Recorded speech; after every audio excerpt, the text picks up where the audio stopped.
जांच बेले पुलिस हाथ में लगी पुला पुला टंका। बलांगीर जिला तुसरा थाना डाहिमाल चेकपोस्ट पुलिस जांच बेले मजिस्ट्रेट उपस्थिति रे गुड़ाए टंका जबत करिछि तुसरा पुलिस। सूचना योग्य जे चलित साधारण निर्वाचन को नहीं पुलिस प्रशासन पक्षरु समस्त छक और रास्ता उपरे कड़ाकड़ी जांच चली। तेबे ई क्रम रे तुसरा पुलिस डाहिमाल छकरे गाड़ी जांच करुवा बेले एक कार रु 5 लाख टंका जबत करिछि। तेबे टंकाटी रबिन जेन नामक जड़े व्यवसायी को बोली जना पड़िछि।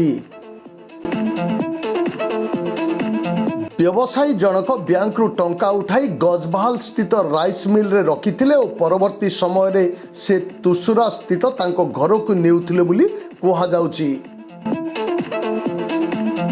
तेबे पुलिस जबत करिथिबा टंका सह कार को फ्लाइंग स्क्वाड रो जिम्मा दिया जाइथिबा जना पड़िछि। केउ उद्देश्य रे टंका निया जाउथला ताहा स्पष्ट होई नाही। सेहीपरि आउ एक पिकअप भैन गाड़ी रु 3,50,000 टंका डाहिमाल छकरे जबत करिछि पुलिस।